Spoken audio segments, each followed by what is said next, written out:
student athletes Destiny Leo and Brittany Moore and head coach Chris Kilsmeyer. We'll begin with an opening statement from Coach Kilsmeyer, and we'll just ask that if you have a question, please raise your hand. We have a microphone, and we'll pass that around. Please identify yourself with name and affiliation before asking it. Coach, if you could make an opening statement, please. Well, first off, thank you to the NCAA and everything that a lot of people put into making a great student-athlete experience, and we certainly didn't play the way we wanted to play today, but the experience was phenomenal. Villanova is really, really good, very well coached, very experienced. You can tell they're on a mission.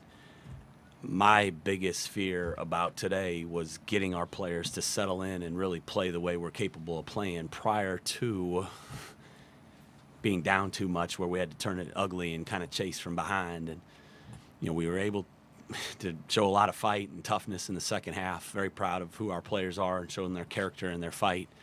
But, we're a lot better basketball team than what we showed today. You certainly got to give Villanova a lot of credit with that. But, we just didn't handle the moment quite as well as what I had hoped. And, we'll learn from this as a program and certainly grow and get better from it.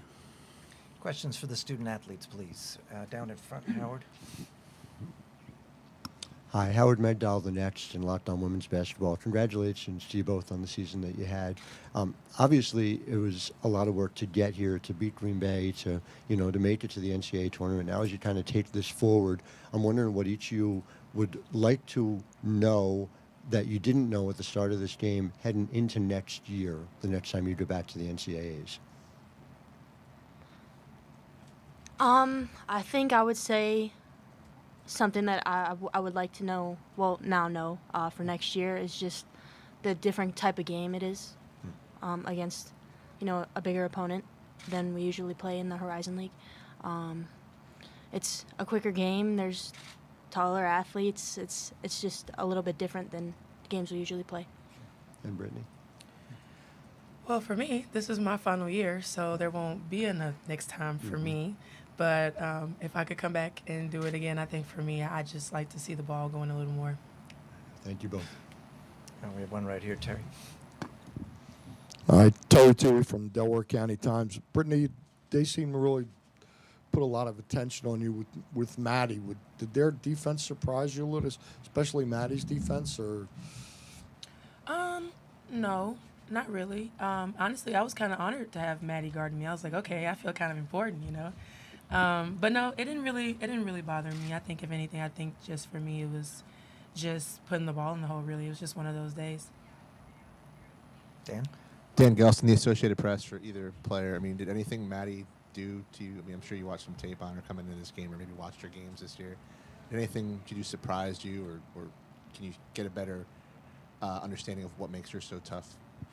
We knew she was a great player before the game, but tonight we got to see it firsthand. I think she does a really good job of just finishing up high. She's automatic from that low post area. Yeah. Questions for the student athletes? John, over here. It's John Marks from the Cleveland Plain Dealer. You guys made the first shot, and I think both teams had struggled in that first quarter before they got going. What changed? What happened there that really had set the tone for the game? Destiny. I think after we hit that first shot, I think that we really weren't settled in that much. I think towards the second half we kind of settled in a little bit and started playing our game a little bit more. But I think that if we would have came into the game doing more of what we usually do, maybe we would have had a different outcome. And at halftime down, what are you saying to yourselves down 21 points there, knowing that you're playing in their place and how tough that's going to be? Just keep fighting. We have one down here. Mike. Mike Jensen. There you go. Mike. Brittany, same question that was Destiny answered.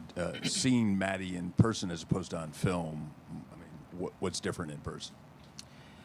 I don't think anything's really different except just actually seeing it in person. Like Destiny said, she has a very high release, so I actually admire that. That's really cool. Like, if I could do that, I would do that. But just seeing her in action, I think that was really the biggest thing. Any other questions for the student athletes? Thank you. We'll excuse the student athletes and take additional questions for Coach Kilsmeyer. And we'll go right here first to Mike. You got the microphone, so. Thank you. Chris, it's a Maddie question. Can you say how much zone do you typically play during the year, and what kind of wrinkles did you try to throw at Secret? Yeah, well, we're almost a zone exclusive team, and we've really felt like if we could speed them up and kind of force them out of the top of the key area and try to extend the ball backwards instead of downhill,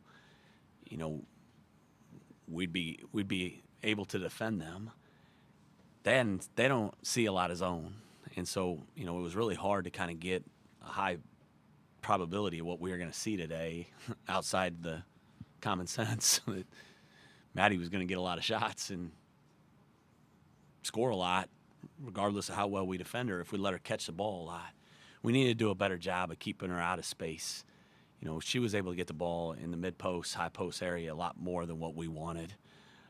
But we also wanted to make sure that, we did a good job with 3, 23, 32, and 4. And, our focus was more so about those kids than Maddie. We knew Maddie was going to get 20, and I hope she didn't get 35. But, you can't stop her. Anybody that thinks they can is wasting too much time trying to throw too much at her because she's that good. So we really wanted to focus on the others. And, if you look at, 4's got 3 threes, 32 got 3 threes, and she doesn't shoot it all that well. And she did tonight. They hit a bunch of 3 balls that we made mistakes on. Those 3 balls that 4 hit in the corner early in the game were just big mistakes by our defense that we don't normally make. And that kind of really got us down, and then we got a little bit frustrated, and we just didn't handle the execution of our game plan the way we needed to. But, lots of teams this year against them haven't. So let's give Villanova a lot of credit because they're really, really good. And I knew, and I witnessed it, they were just a really focused team. They're going to be a tough out in this tournament because they got so much experience and toughness that just wins this time of year. I could see it on tape. I got it from everybody that I talked to about them, and they're a special team. They got a special thing going here. There's one over here for Terry. Mike. Hey, Coach, Terry Toohey from the Delco Times. So much attention is paid to Maddie, and rightfully so, for her prowess. Does their defense get overlooked a little bit? Well, they're good defensively because they're long and they're athletic. And they got a shot blocker inside. They got a lot of size and length on the perimeter that, we don't normally see quite that much. And I think that really affected us mentally because we were able to attack them and get downhill and do what we do. We shoot a lot of free throws. We've shot more free throws than almost any team in the country. And we shot 22 tonight, but most of them came late when our kids were a little bit more relaxed and ready to attack. And the game came down to we made too many mistakes early. We got out of sync, and I just couldn't get them to settle down and play in the moment. And that's what really good teams do. That's also what the moment can do to you. Coach Howard Megdal, the Nets and Locked On Women's Basketball. In terms of Destiny and the year she had, or the season she had, and the time tonight to go 25 points in a game like this and do it efficiently, she was already a hair away from 50, 40, 90 for you this year, but to do it in a big game, what do you think we learned about what next level there is for her to reach next season? Well, maybe the national scene learned it. I didn't learn anything. She'd been doing this for 3 years, and she most of the time is at her best on the biggest stage. And so Destiny was Destiny tonight. I think that there's probably a lot more people that now really know how good she is, that she's not just, she's a great player, and she gets so much attention in our league that some nights it's hard for her to get the shots that we're trying to get for her, and she's okay with that. And how many great players are okay with that? You know, if she's got to play facilitator that night and make everybody around her better, she does it with the biggest smile on her face. And a lot of kids don't operate that way. She's just a really, really special person, heck of a basketball player. But her basketball IQ is off the charts. And she wants to play professionally. She wants to coach someday. And, you know, I'm glad that I have a part of the journey with her, because she's the future of the game, not just as a player, but, you know, as a coach. We need good young coaches in this game, and she's got it, and she's all in with it. Thanks, Coach. Appreciate it. We're back here to David, and then over you to John. David Melanger with Sports Talk Philadelphia. When you were preparing to face Villanova this week, did anything stick out about them that you saw here today? And secondly, what advice would you give to the other teams about getting ready to play Villanova? Stay at the hotel. No,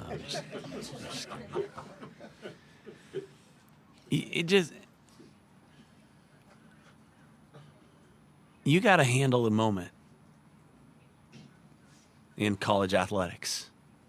And we played probably the best game of the year against Green Bay in Indy.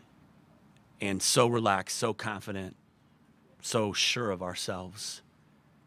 And we weren't that team today. So why? If we all had the answer to that, you know, whoever had the answer to it would make a lot of money, because everybody would be buying it. They're just really good. And it just goes back to the same thing I've been saying. They're so experienced. They're just not going to make many mistakes.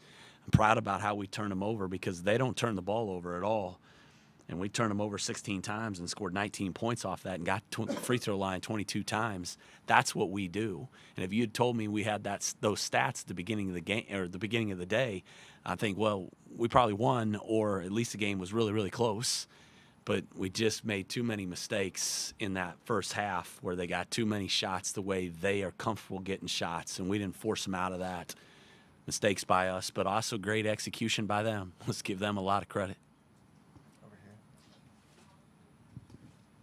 They also, I think, beat you on the boards 30-12 in the first half. What is that? Just their size, or what was going on there? I think that was the moment again. You know, we're a +7 rebounding team. Villanova's a +1. We knew that they were better rebounding than a +1 on the year, but you know, we felt like that was something that we really wanted to try to exploit on them. And our front line just didn't get on enough balls early in the game. And again, I just feel, you know, you just don't want regret in this business. And, you know, I know we're a better basketball team than what we showed today. And I'm disappointed that we didn't represent the Horizon League better, because we've got a powerful league and a lot of really, really good teams. And I felt like we were really battle-tested to come into an environment and show, you know, the best of us. But unfortunately, we just didn't have it today. And that's the way it goes. And you have to learn and grow from it and figure out how to be better the next time the moment comes. Could you sense early that it wasn't clicking, or was there a point when you... Well, they got a few open shots early in the game that we don't normally give to them, and they missed them. So I was like, okay, this is giving us time here to get it figured out. And then once they started to hit them, because we were continuing to make mistakes, it just kind of funneled on us. And I kept reminding them in the huddle that we got to go now.